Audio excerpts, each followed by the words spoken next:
Good day to you. This is another episode of the Fighting Men of Rhodesia YouTube series.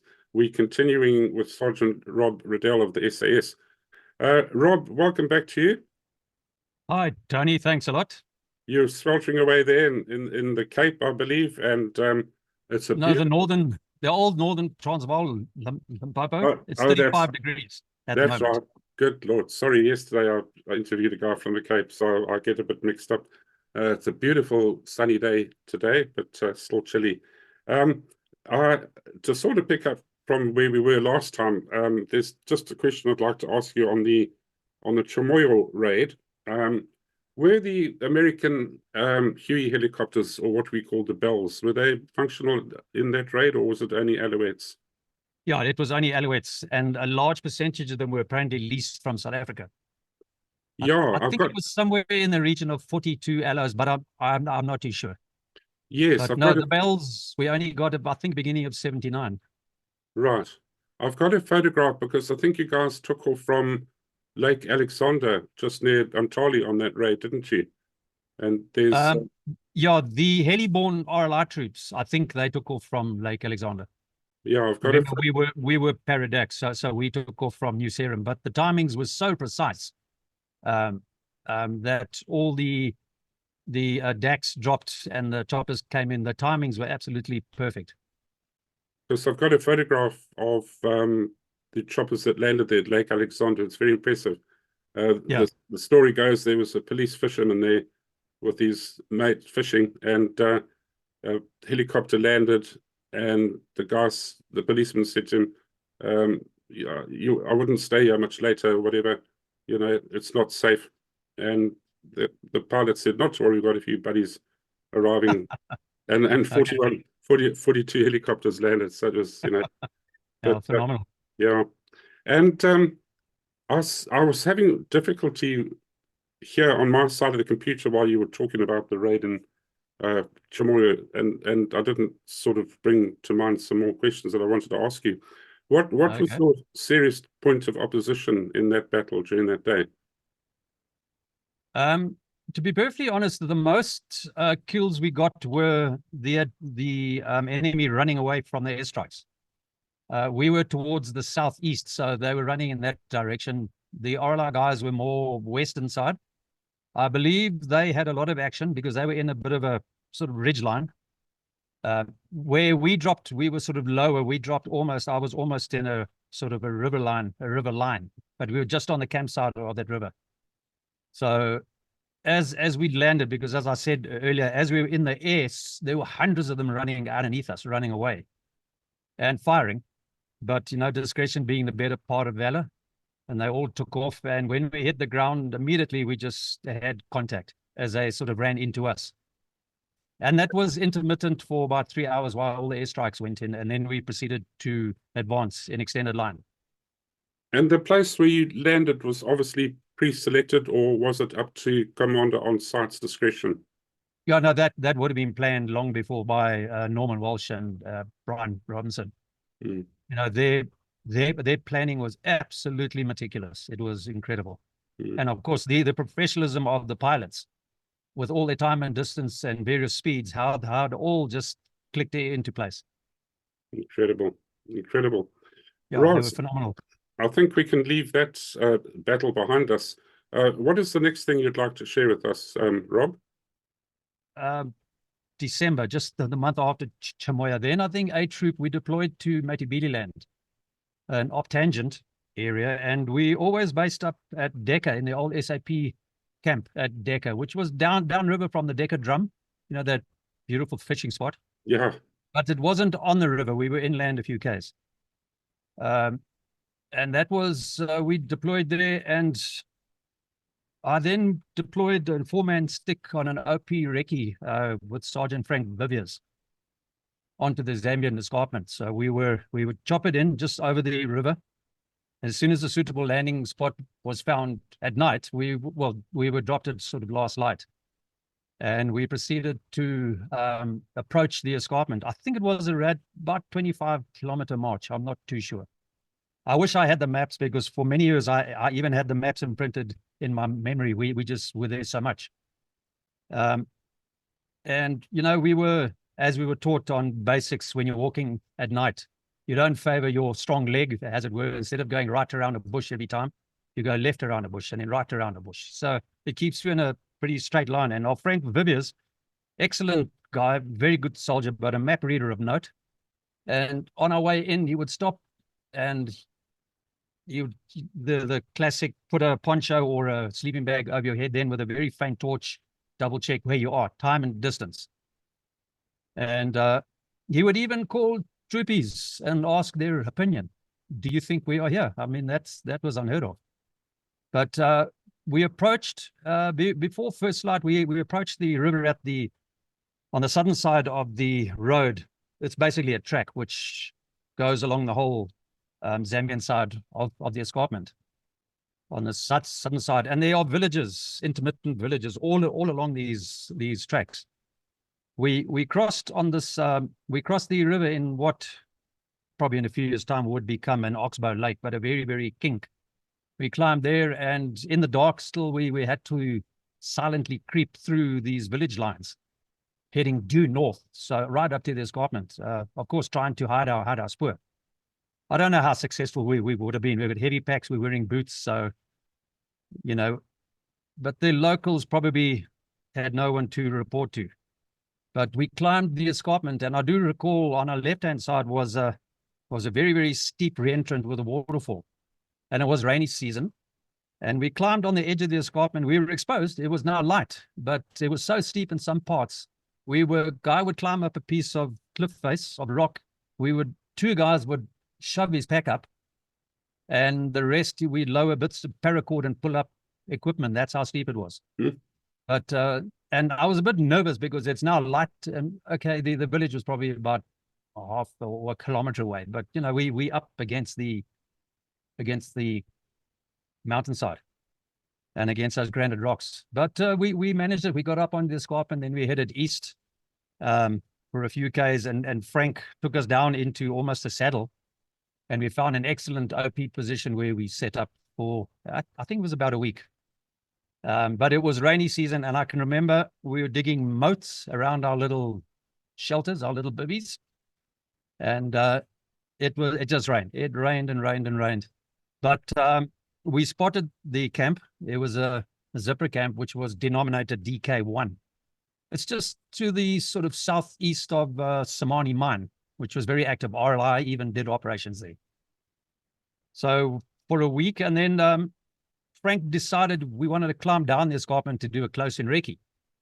And I was so chuffed. Frank chose me, Trooper Riddell, come. So the plan when you go for a close-in recce is you go down in light order kit, and you have a little escape and evasion pack, and then you put it at an emergency RV before you actually approach the camp. I was nervous as hell, but also excited. So, you know, there's two mixed emotions. And then unfortunately, because of the cold, Frank developed quite a cough. Because it just poured rain the whole time. So that was off. But we then, the one after a week, I think it was, we climbed down the mountain, we retraced our steps, not the same route. I think we went more to the east, and we went past that village. And we just exfiltrated through the Zambezi Valley flat, and all the river lines were flowing, and we couldn't anti-track. So we were actually walking in the little streams. Because if you're walking out of it, we'll just leave massive spoor, deep mud. So we actually did most of that walking down streams. And when we got close to the Zambezi, we found an open spot, which is actually a bald piece of rock. And then we radioed in, and they sent the Alouettes and picked us up. So that was my first proper recce. And a few days later, we then walked in, the whole troop, and to the southern side of it, and we attacked it. It was DK1 camp. That was about January 78. And how many tourists were in that base camp? Do you know? I think in the ops log, in the Men Speak book, I think it was about 17 terrorists were killed, zippers. Right. But, you know, all these logs came from that Professor J.R.T. Woods collecting of all the files. Yeah. That was DK1. Sadly, because we took a lot of fire as the assault began at first light, and Kevin Pring was next to me on my left-hand side, and he took a round through his arm. It was from probably a DP machine gun, one of those old Russian 7.62 by 54R rounds, with the same round as the sniper, the Dragunov. And we never ever saw Kevin again. That messed his arm up so badly, he never came back to the unit. Wow. And did you find Zipra quite aggressive? Yes, they were aggressive. That one early 78, but they weren't as well trained and professional as Optepid in October 79. They were the real deal. But they would still scatter, but we had KK, and we got pinned down and we called in the KK, and then he fires the edge of that copse of trees. But it was taken fairly easily, but we did take a heavy amount of very accurate fire. Mm. But our tactics of attacking these with the fire movement always worked. So that was DK1 camp, and then a number of months later, B troop actually hit DK2, which was in the same area, more towards the east. So your firing movement, if you could explain it to maybe somebody who's never been in the military or a foreign viewer, you move forward in lanes, don't you? You're really responsible for what's just in front of you. Yes. Yeah. You basically about 5 meters on either side of guys on your left and right, and you move forward like 10 meters past him. He's down on his knees firing if he can, if the grass is short enough. And then you run 10 meters past him, you go down and you start firing. Then he leapfrogs you. And that's what fire movement. Normally, when the assault starts, we don't do fire movement. We just sweep as a sweep line. But if you come under sustained fire, then you resort to your fire movement. Mm-hmm. So you're laying down fire to keep the enemy's head down. So it's continuous. As you running, the guy on your left and the guy on your right, he's still firing. So the enemy are not willing to put their heads up over the parapet and fire. So it's basically suppressing incoming fire. You're walking in behind a wall of lead, in other words. Yeah. No, and it works. Like I said, at Tembwe, when Pete McLeese, the three of us, we did fire movement against those Zandler, and they took off. They saw the aggression and they turned tail. Mm. That bag that you carried under your RPD, how was it attached to the weapon, Rob? With a piece of paracord. Paracord. We just tied it. Yeah. We just get, that was I've still got a whole bag of paracord still. It's the most fantastic nylon cord you can ever get. How did you top up the ammo if you were getting low in the bag? What did you do? No, look, in a normal RPD drum, it takes a 100-round belt. I used to carry 120 or 150-round belt in the pouch. So, no, we never really came under that much of a sustained fire. We would use it up. We were very, very frugal with our firing. I mean, we were taught that way. We don't waste ammo.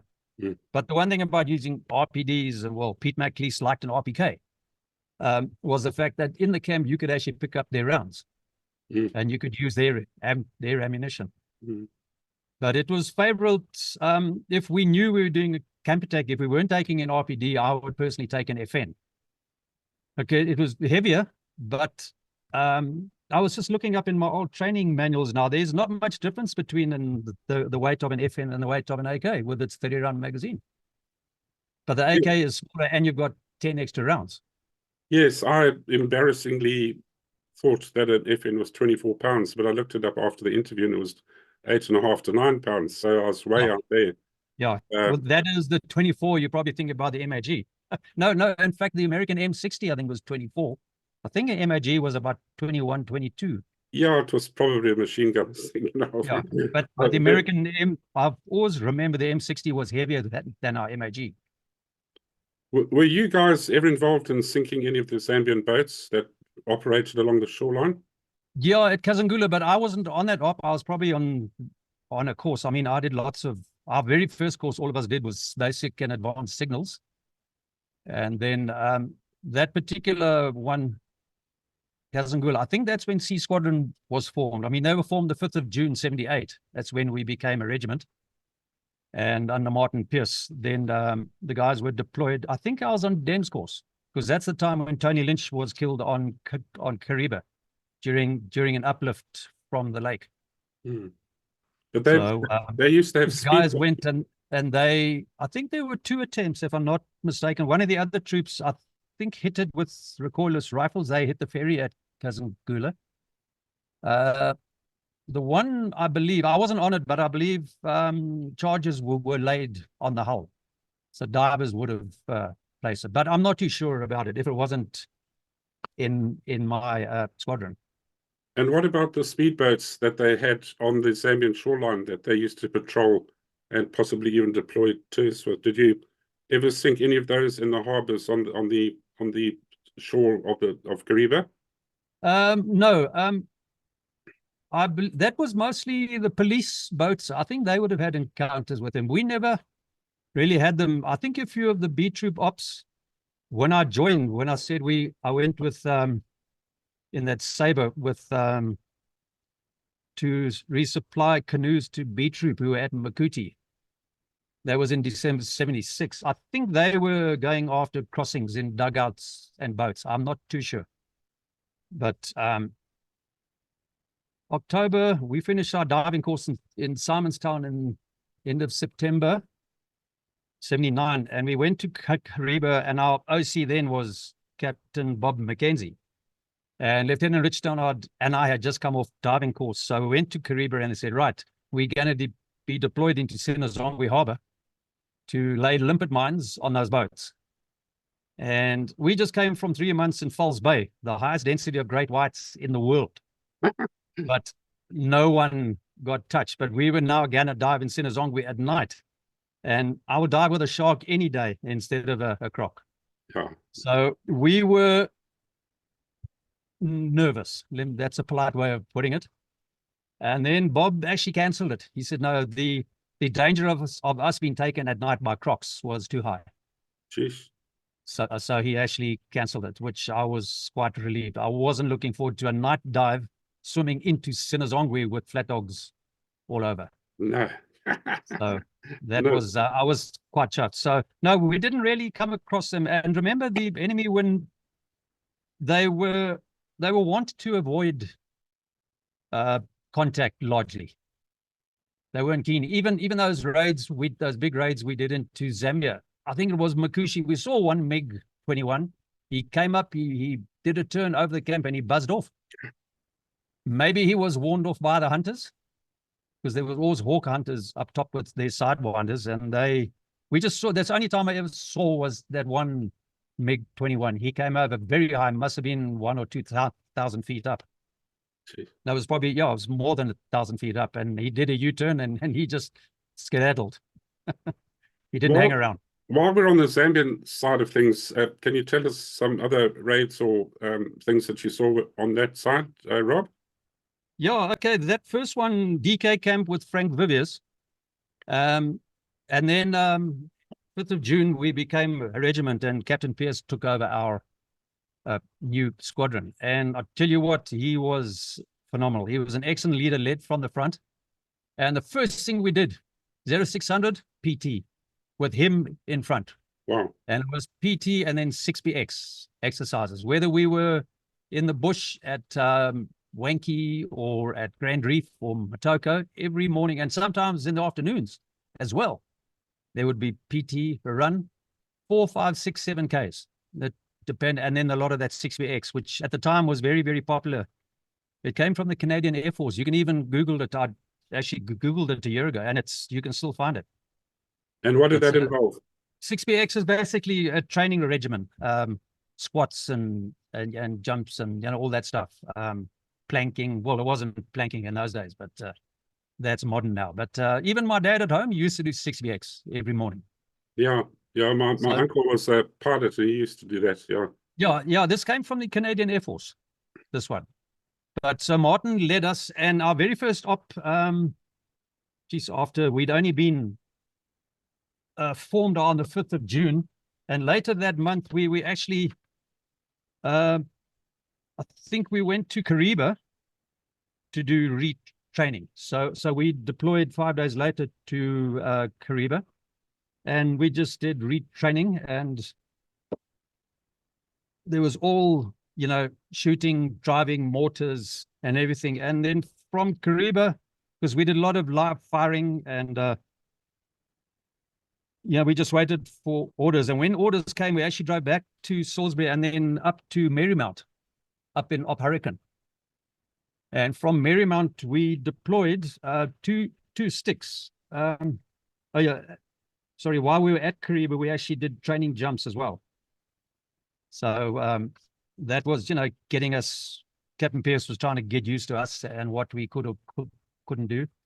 So from Salisbury, we then went up to Marymount.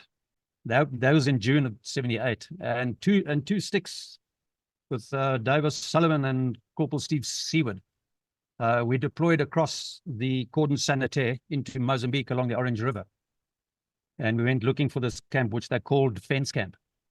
I can remember at the time it was also called Chimoio Mobile, but the name Fence Camp stuck. Even Captain Pierce recorded it as Fence Camp. The engineers had to breach the minefield, so we deployed in the afternoon, and it took like an hour and a half to drive there from Marymount. And the two sticks, we went through this breach at night time, which was very nervous because they actually dig a little trench, only about 3-4 inches deep, but you have to keep your feet in that trench. You don't want to lose your balance and then step out of it. Wow. There were AP mines and there were tripwires for the pentalite claymores.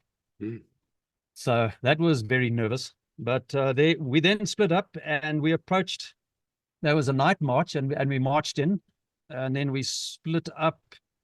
And I don't remember much. As a troopie, you told to watch behind you, every time. So Corporal Seward is there up on a rock, up in trees with his binos, and he's looking. And I thought, what's he looking at? I can't see anything. Anyway, that was like 3 days. And then we went back and they briefed, and then we walked in with 23 guys and 16 territorials. We had K cars, G cars, and we actually had an RLI fire force on standby, which was never used. We also had elements of, I think it was 10th BAT. No, 5RR. Of the recce elements, 1RR and 5RR came with us to see how it's done.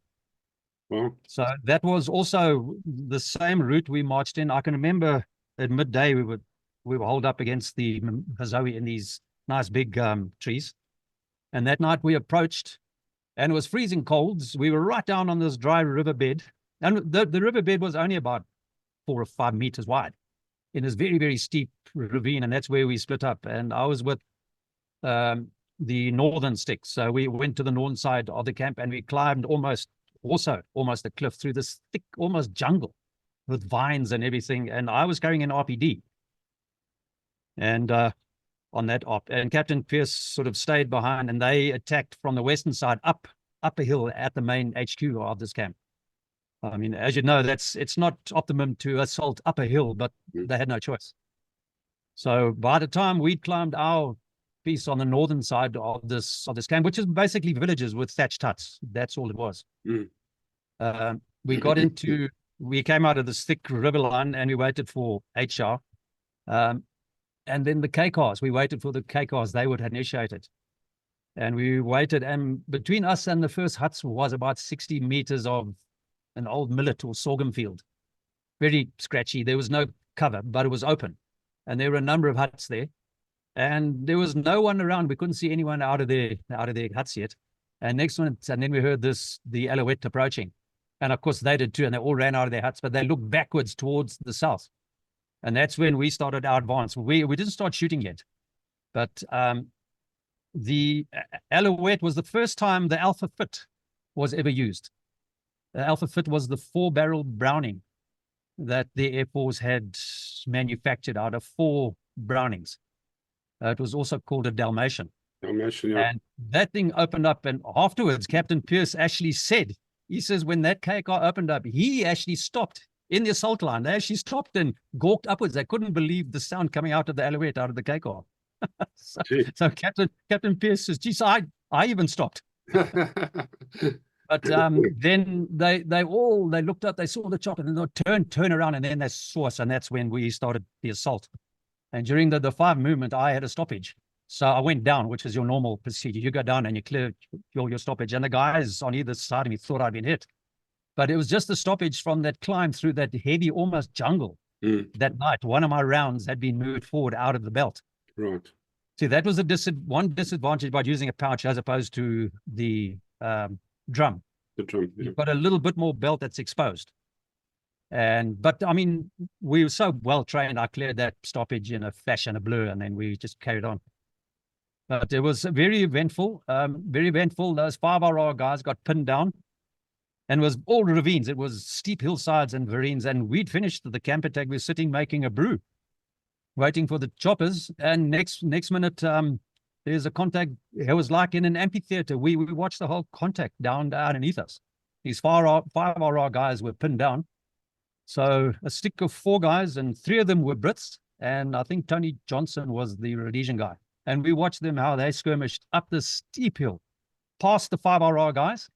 And also with that aggression, they just hammered these good fellows, and they took off also because of that. And 3 of those guys, I think there was Jim Maguire, Ron Cook, and I think Tony Lynch. 3 Brit guys, and they were very, very good soldiers, very, very aggressive under fire. And what was the casualty rate amongst the enemy there? Do you remember? I think that was also recorded at about 17. Somewhere around there. You know, it's always very hard to say because often there are casualties that escaped into the bush and then they die there. So I think all these numbers are quite general, if I may say. But that was our very first camp attack as C Squadron.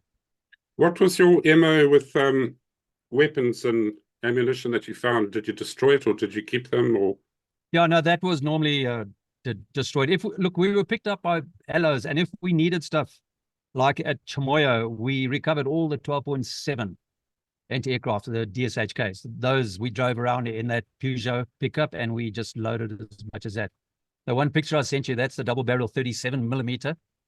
That one we had to destroy because we didn't have the bells. If the South Africans had lent us a Puma, maybe we could have brought that back. But there was no use for a 37mm. Maybe the Air Force would have used it as a defense at an airbase. Was Rhodesia totally dependent on capturing AK-47 rounds, or did South Africa supply them? Tony, we didn't. We used to capture ours until that ship, I forget the name of the ship, it was impounded going around the Cape. That was, I think, early 79, late 78. You mean the one at the name of the ship, and that's where we got those T-54 tanks from. That's right. The Puma Ravanu got all those AMD Hungarian, horrible little Hungarian AKs, very short barrels with a pistol grip and a very short barrel with a big flash hider. And we got a whole lot of new RPDs in the squadron. That was our favorite weapon. So we got new ones. And then of course there would have been ammo. I think these South Africans kept a lot of the better stuff, because when we got to Recce in middle of 1980, I, by mistake, walked into the armory. Of course, I was shooed out in Afrikaans very vociferously, but I saw folding butt RPKs. I've never even seen them in any books. Wow. RPK is certainly the para version of the RPK, which superseded the RPD in the Soviet forces as a platoon support weapon. For our foreign viewers, the ship that we're talking about was impounded in Durban. It was sent by Gaddafi to Idi Amin, and for some reason it didn't quite make it up to Uganda, but it was impounded in Durban, and tons of ammunition and weapons and tanks were taken off. I believe 2 tanks altogether. One is in a 10 tanks. One was used for testing the resilience against their anti-tank weapons.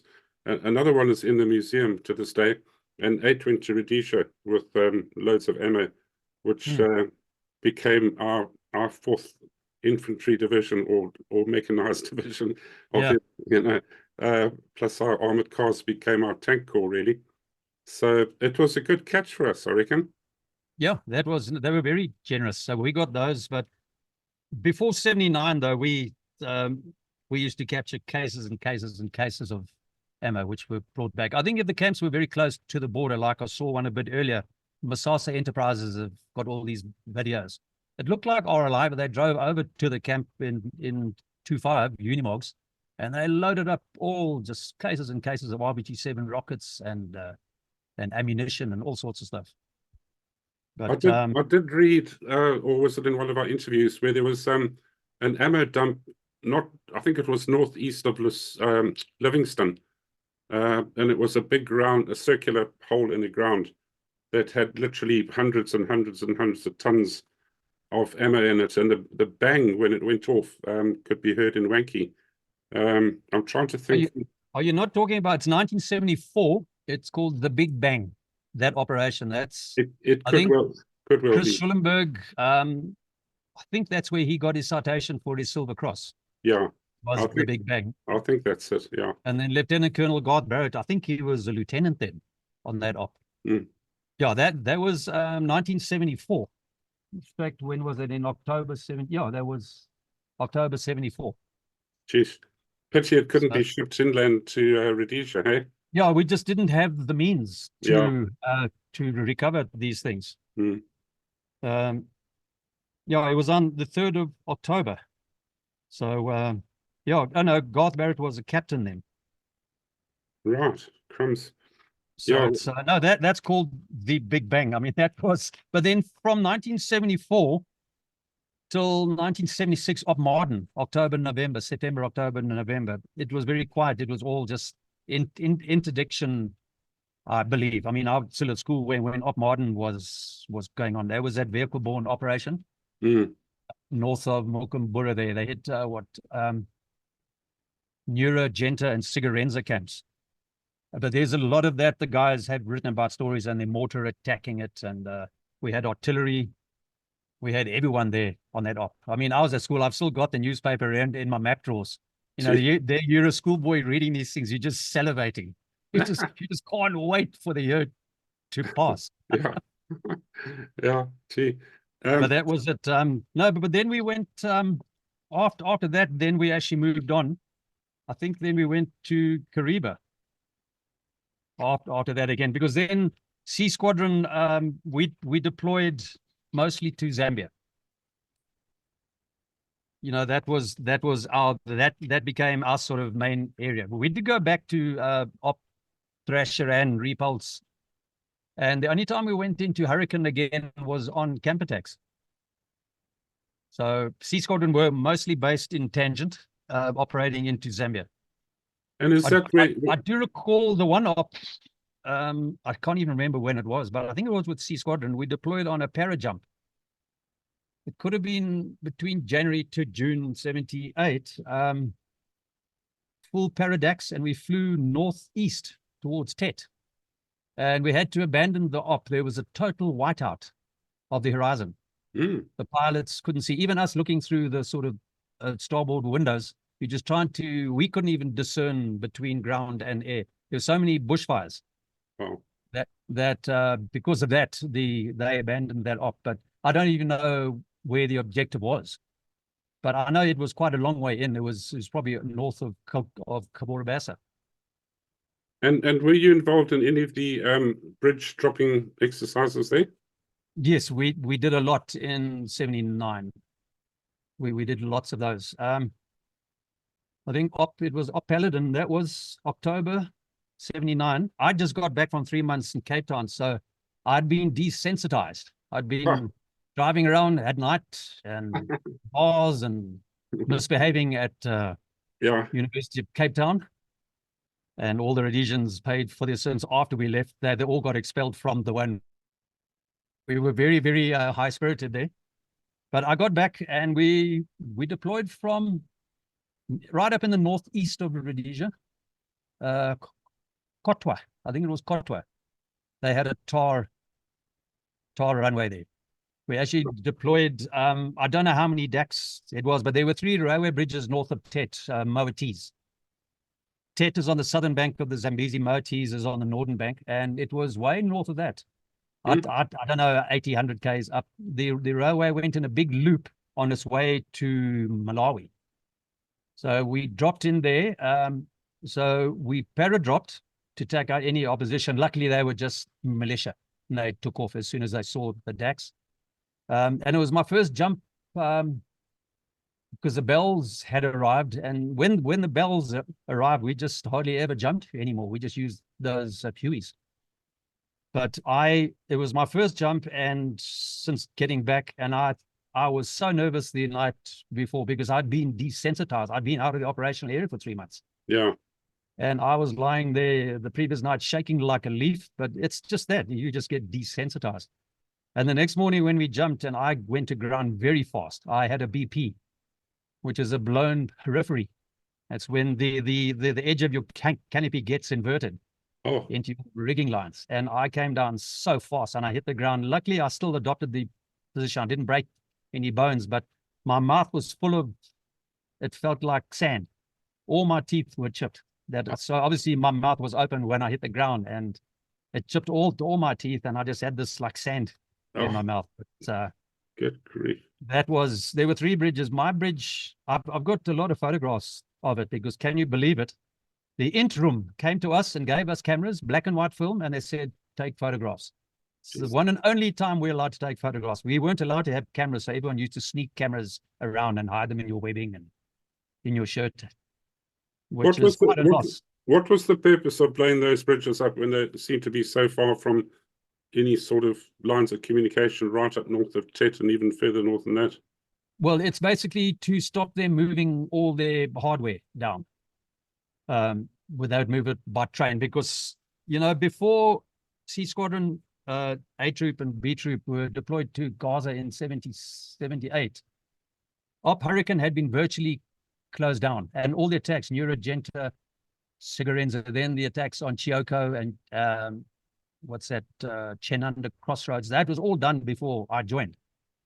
They had pushed Zanla all the way back virtually to Tet town itself. So the whole of that area was just cleared. But because of, is it Repulse, the one down in the southeast? Is it Repulse? Yeah. They were streaming in there now since the Portuguese had capitulated and pulled out. And scouts were there and they weren't doing very effective work there. So they sent the squadron down there. And we were doing so much interdiction and land mining and ambushing that we had to tie up that area. But then in June 78, when we became a squadron, then with C Squadron, we operated mostly Decker, Wanky, Big Falls. We even did an op into Botswana on the Grove Road a couple of times. There were ambushes there. So that was. You mentioning operations I've never heard of. I really must dig in. Okay. Who wrote that book on the SAS? I'm trying to think of. Barbara Cole. Yeah, Barbara Cole. Yeah. I must have a good read through that because, you're mentioning operations I've never heard of before, but I'm a bit more. Look, Tony, the only reason that I'm current with all this stuff is for the last 20 years, I've been assisting Jonathan Pittaway with his series of books called The Men Speak. He's done 3 editions on the SAS. He's done 4 on Zulu Scouts. He's done the South African Rekis. He's done Kufut. And of course, his first book, The Long Range Desert Group. So he appealed more than 20 years ago for help. And so I've been able to, I'm always current with it. And he's collected and collated the top 30 ops that the SAS did during the war, big ops, not the little camp attacks, little ones like Nyamumba Farm. That's a small camp attack. So he's got all the information, and this is a civilian who was never in the military. So he's done sterling work. What did all of this start to do in your psyche? Did you just go? Obviously, you've got a lot of mental fortitude as a special forces guy, but did you find at any point that I can't do another op today? I'm just feeling so buggered or whatever. Did you ever feel like that? No, not at all. In fact, it was the opposite. You join these units to do these heavy ops. Let me tell you now, I came second on drill and weapons. That was sort of end of 78. So the first 2 guys of every drill and weapons course was sent to training troop. So I was a junior instructor for, I think it was course 164, about January, February 79. And we did the first 6 weeks basic phase. I'm basically a junior instructor now as a corporal. And after 6 weeks, it's just inspections. If you've done your 6 weeks now, it's inspections, and then they can qualify, and then they have R&R, then they drive up to Guai Mine. But it was in the final week, and all the Sabres, we had those 4-cylinder petrol Land Rover Sabres. And they were all in camp and all being repainted to this funny little blotchy camouflage, which turned out to be Zambian army. Yeah. And I saw this, and I thought, hell no. I went into Captain Pierce's office. And I said to him, morning, sir, salute him, all that stuff. He says, Riddell, how's it going? I said, fine, thank you, sir. I said, but I see they're painting vehicles. I knew there was a big op coming up. So I said to him, we're in week 6 is just inspections. I'd like to request if I can come back to the squadron, please. And he looked up from his desk, and I don't want to swear, I'll just use the, he told me, F you, Corporal Riddell. He says, training troop is more important. Oh, no. Yeah, you know, Tony, I was so distraught. I actually applied to the Air Force 27 Squadron to join the Air Force to learn how to fly LOs. Good Lord. That's how distraught I was. And 6 weeks later, the answer came back, and it was affirmative. Yes, you can come. But after 6 weeks, I'd calmed down, and I said, no, I love the squadron. So, and I've often wondered what route my life would have taken if I had gone to the Air Force and to learn rotary wing flying. So that was when the Sabians got camoed up in Zambian camouflage, that was the raid on Nkoma's house, was it? Yes, yeah, that was the the roadborne where they crossed the Lake Kariba on the ferry on the sea line, and then they went in the hell of an audacious op, that one. Literally just drove over the bridges looking like Zambians and went into the suburbs. And of course, there's the farcical story that we all know where Joshua Nkomo said he escaped through a toilet window. Well, that would be like trying to get a bull through the eye of a needle. But I've still got the old Mackenzie cartoon of his big fat Ndaku trying to get through the bathroom window. No, sadly, you know, it was he wasn't there, but that's when it started to dawn on guys, we've got leaks. We've got leaks. I mean, a lot of ops we did. 10 week 2 was a lemon, but it's the first time I ever met Chris Schullenberg. He'd been in country for weeks, but about a week before he'd been compromised. It was just a small team, him and his black operator, I think it was Aaron. And that's the first time that I ever saw Chris, because I just heard about him, and I just but I think it was Aaron. Yeah, Aaron was with him. They'd been compromised a week before, and we still went in. And I can remember Captain Rob Johnson swearing and cursing about the waste of money.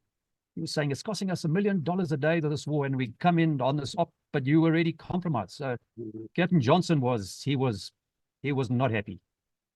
I think that's at the point when Walls and others kept a lot of the hangers-on at briefings out. He just said, you're not part of this op, you're not coming in. And it started to pick up being a bit more effectual after that, I think. Yeah, I can lead to something which he told me 10 years after the war in Joburg, but let's do it in a chronological order. Because that was that was op Bastille, where they drove in. And then in June, I think it was 26th of June, we flew in with 5 cheetahs, 5 Hueys into Lusaka. That was to attack Joshua Nkomo's NSO HQ, his National Security Organization, which he bragged to the world press that the Rhodesians would never find. But the Rhodesians did find it through captors. I think the one capture was captured, maybe scouts got him on the Grove Road in Botswana. I'm not too sure. But we flew in. We did a lot of rehearsals at Darwindale Dam using bunker bombs. That's 1 kg of plastic explosive in an instant light grenade casing with a normal grenade dead, which is 4 to 5 seconds. And we did a lot of rehearsals there with, you know, in planning and deep planning, because now we had all these bells and they were stunning. I mean, we could take 4 times the amount of guys that you can take in an Alouette. So we did a lot of rehearsals, and when the op went down, we drove. We actually flew to Makuti. I've got pictures in flight of the only chopper with the doors on. And my whole life, I've always thought that was an ambulance, because, you know, you're flying right into the northern suburbs of Lusaka. We're expecting casualties. And only a couple of years ago, Graham Wilson said to me, he says, no, the doors were on for documents. And I said, oh, of course. Oh, of course. Because we got bags and bags and bags of documents there on that raid. And they thought ahead, and that you never saw Alouettes or cheetahs bells with doors on. That one, and I've got an in-flight picture of it. That was for documents. So we flew to Makuti the night before, and now we're talking 26th of June. That's winter, and it was nippy. We were all sitting around on the on this dirt runway, there was a big wooden fire, and the guys all talking, but all you talk about is the next day. You doing that, you doing that. You know, all we discussing options and what if this happens, what if that happens. And out the dark, Captain Pierce walked up, and we all jumped up. He says, "No, boys, relax, man." So we sat there, and he's standing around. I'm standing behind the guys sitting down around this fire, and he says, "What you guys talking about?" And I said, "No, this option and that option and all that." And then Pierce, he had this sort of slow, pedantic way of speaking. And he actually said to all of us, he says, "Yeah, guys, there's just one thing worrying me. It's that damn bunker bomb." Because he would go around the front of the house. We breached the walls at the back of the house where the choppers landed in those vacant plots. There were 2 vacant plots behind the house, the target in Lusaka. And we breached the walls. There were supposed to be 2 breaches. And then it was all done on whistles. When one part of the procedure was done, they would blow whistles and the next guys would go. And as it, Martin was thinking about it, and he just said to me, "There's one thing worrying me is that damn wall." So I'm standing on his left-hand side. And, I said to him, "Sir, if it's, in my opinion, I wouldn't go around the side of the house. Why don't you go and join Link?" Now, he was 45 degrees from the front of the house behind a tree, covering fire with his RPD into the front windows of the building. Mm. And I said, "Why don't you go and join Link?" And he looked at me and he says, "Nah, Sarge, I'll be all right." And next day, as he had worried about, that's actually what transpired. Mm. He threw the bunker bomb into the front sort of end bedroom. It's basically a house. You've got a passageway and you've got 2 bedrooms on one side in the front and 2 bedrooms on the back. Your standard house. Yeah. And he came around all the way around to the back corner. And the bunker bomb was so, well, it's 1 kilogram in that confined space. And it just blew the whole end of the house down. Didn't just take out that corner room. It took the whole end of the whole house down. Mm. And that crushed him. By that time, my breach, because I had the one breach on the left-hand side. And the guys, I don't know who it was on the right. His breach went off. Now, the breach was a Hulk. It's probably about a shape charge about 1 meter high. And you go up and you run up to the wall. You place it. We had this very, very strong glue. It was specially made by the CSR in Pretoria. And you glue it against it, you ignite it, and then you quickly run back and you take cover, because that's a big blast. Mm. And it didn't go. And I heard the other one go. And as I looked up, I saw one of the zippers running across. So a couple of us, we took him out. And then we all had to go through the one breach on the right-hand side. And as we didn't hear whistles, 3 of us, it was myself, Billy Shields and Rich Stannard, we ran exactly to where we knew the corner of the house was. And it wasn't normal, Tony, it wasn't normal mud, clay brick. They were big breeze block walls. Mm. And those breeze blocks are heavy. And the whole thing had come down, and we were just pulling up big slabs of these breeze blocks. And I saw I just saw his helmet and his strap around his chin, but it had cut right into his skin. Basically, his skin had swollen up and he was blue. He basically he was asphyxiated by the weight of that wall. Terrible. I know, and that was a horrific feeling. It's hard to put into words how you actually feel. But I mean, our trainings, you just carry on. Mm. And then other officers, Rich Stannard and that, they just carried on. But then the guys are angry, and there's aggression. Now there's a lot more aggression. We took, I think Andy Schultz was wounded there in his back. Yeah, I think he was the only one wounded. And they discovered guys, and I think in one of your other talks with Captain Jordan, he was on the front road, and he apprehended this one fellow who was nonchalantly trying to slink away. He said he was the gardener. No, he wasn't. He was Alex Busa, Moscow-trained intelligence officer. Good Lord. What a catch. Awesome catch. That Captain Jordan did that. He just his sixth sense. He just said, no, you come here. So we flew him back. Martin was in that. I presume he was in the chopper at the door. I don't know. And Wuzo was captured, and then all these documents. And as a result of those documents, 5 days later, we flew in again to a secret arms dump about 80 km west of Lusaka on an op called Chicory. This time again with bells, but we flew from Salisbury to Boomy Hills, and from Boomy Hills, we flew over Kariba to this camp. It was about 80 km west of Lusaka and FC camp. And what had happened, Nkomo had been storing all his traditional conventional warfare weaponry, including 122mm Stalin's organ rockets, mines, explosives, you name it. And it was in the splay, you know, it's like Salisbury area, you've got flays and then all these thickets of trees. So we attacked that. I don't think it was at first light, and it could have been on a Sunday, because I think Op Carpet was, I think, on a Monday, but 5 days later we actually went in and we blew up that massive arms dump. I was with an RPD again, and we had that tall elephant grass, you know, that 10-foot high grass. And as we landed, we formed into a sweep line. Now we can see this thickets and these boxes. So we start firing, and we've got tracer. Next minute, the fire breaks out. And all of a sudden, we got these big gum poles just writhing along the ground, and some of them are looping up into the air and back down, but they weren't exploding. But it was the most helpless feeling that I've ever felt. You see these big poles, they turn out to be 122mm rockets. And they were just arcing through the grass and just not going very high, but I mean, going up into the air and falling back. Basically, the fire had started their, I don't know, their igniters or whatever that propels the rocket fuel. Good Lord. Because, you know, when a rocket's launched, it's confined here in a tube. And that's what propels it. Now there's no tube. So all that propellant now is just fizzing around, but it still gives it a bit of inertia. Yeah.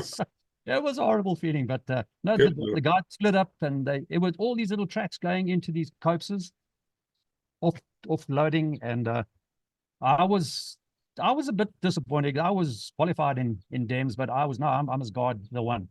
So I'm standing there with my RPD by a little mapani tree, and the track does a sort of a loop where they'd offloaded, and behind me goes into this almost underground. And I'm standing there, and my peripheral vision, I see movement, and I turned my head, and there was this zipper guy in full Russian summer uniform. They had that sort of drab olive, you know what, not the rice fit, just that nice sort of khaki type drab. Wow, yeah. With the hat and everything. And I turned and I looked at him, and he saw me, and my first thoughts were, now bearing in mind I am 21 years old. No, 20. I looked at this guy, my first thoughts were, yo, he's young. And I swung, but there was a tree. So I had to step back a step, and then I put him a big burst into that big, tall elephant grass. But I mean, once you point a weapon at one of these guys, Carl Lewis has got nothing on them. They are gone. Yeah. So, no, he was gone. But my first reaction was, jeez, he's young. Look, I was only 20. But yeah. no, we blew it up. And as we were flying away in the bells, we just felt the shockwaves and everything. It was a... Wow. Now that was his major conventional arms storage dump. He kept it secret from the Zambian government. They didn't know about it. So all Vusa was saying, even he suspected they were coming from FC camp and driving west and not coming through Lusaka. So even the captive said he didn't know what it was. Jeez.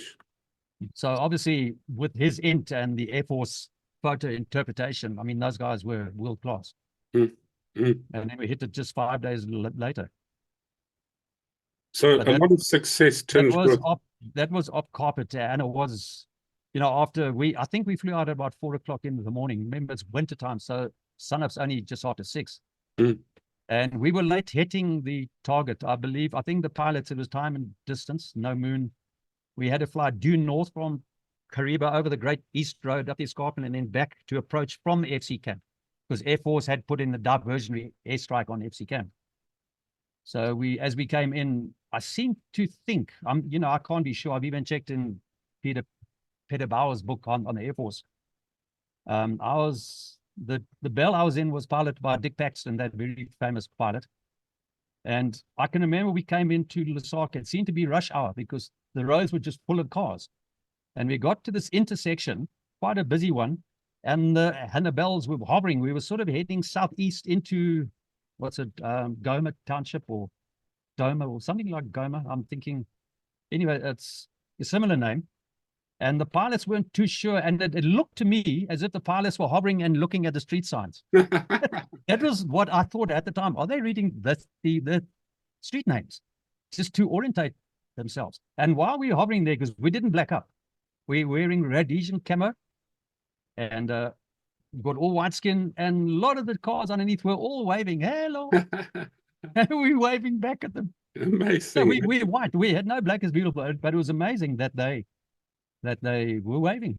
I mean, we were white. And maybe they thought we were British troops. Who knows? But anyway, then the lead pilot saw the target, and then they just accelerated. We went in. I think we were 2 or 3 bells at the back. The one was a standby bell, so I don't think it came around us. It probably went to just outside of Lusaka. They sat down on the ground and they just kept the rotors running because we were so, our fuel thing was very, very critical.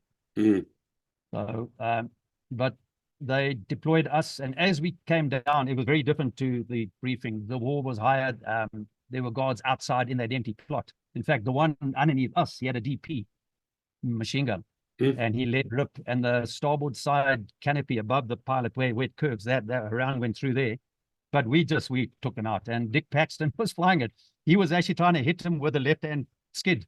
He was trying to hit the zipper guy with his skid. Good Lord, eh? But I mean, as we hit ground, we just bailed out. I mean, it was by that time the adrenaline's going, and I'd already taken off my great coat because it was freezing cold. We were flying quite high in June across the Zambezi up to the Great East Road. I was actually wearing pantyhose. It was cold. Well, it was a toss-up. Do you wear it? Because when you're on the ground and the action and the adrenaline, you can get hot. Yeah. But it was so cold, and those bells, we didn't have doors. So I was right on starboard side, right at the back against the engine there. And so I had my dad's old great coat, those World War II great coats. And I don't know what I did with it. I must have tied it. I think I must have tied it with a piece of rope around the leg of the chair. As we approached, you take off all your kit.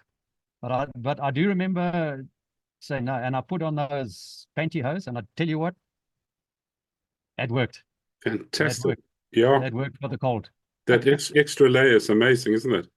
Yeah, but you don't want to spread that around much. Especially if you capture it and it's stripped down. No, it was very heartbreaking, the death of Captain Pierce. But then 5 days later, we just went into action again on Chicory. So, and then straight after that, I actually drove down to Simonstown for 3 months in my good old trusty Alpha, non-stop. From Salisbury to Simonstown, non-stop. And the night before, I didn't get any sleep. I was trying to misbehave. Jeez. That was 3,000 kilometers, drive? Well, I had to be at Vic Falls. What was the hotel on the southern side where the convoy started? At Fort Vic. At Fort Vic. Yeah, I know the one you mean. The convoy started at that old motel. It's still there. Yeah. I'm trying to think of it now. Anyway. Not the Flamboyant. Was it Flamboyant? No, I think that was on the other side of town. Wasn't the Wise something? No, that was. That was Umtali. That was Umtali. No, anyway, I had to be there by 6. So I don't know how fast I drove from Salisbury, but I got there in time, and we tagged on until we got to the Booby. And I said, nah, man, come on. So I overtook the convoy. I had my FN with my chest wearing with 100 rounds. Yeah. I said, cheers, guys. And I was giving a friend a lift down. So we drove through. I think we got through the SA side, went on the Rhodesian side, went to the cop shop, which you could do in those days. You can't now. Handed in my FN and my chest webbing and carried on. And in those days, no toll roads, no highways, except from warm baths. And it was old roads. I think it was dark by the time I was going over the Sopensburg where I live now. I think it was dark. I tried to sleep, and I tried to get this friend of mine to drive when we were around Petersburg. And I woke up within half an hour later with a bumpy dirt road. She turned off towards Botswana for some reason. So I had to take the wheel and carried on the whole night, all the way down through Joburg, Uncle Charlie's. No highways in those days. Good. And I found my way, and I think sunup, we were outside Bloemfontein at sunup. Yeah, that's a hell of a long way, hey, to the Cape, isn't it? When you go through the Karoo, it never seems to end. Through the Karoo, and I got caught in a speeding fine. Remember, in those days, the speed limit was 90 k's an hour. And I was caught outside Wellington doing 116. So, and that fine took all the money that I had earmarked to buy me a nice sound system. I was impoverished. I even went to court in my uniform once in Wellington, and the judge admonished me, you people in uniform think you can get away with it. He must have been a left-leaning type. Yeah. And So so you what 3 months there. you went to Cape Town to do a diving course, did you? Yeah, we did the South African Navy Part 3 diving scuba course.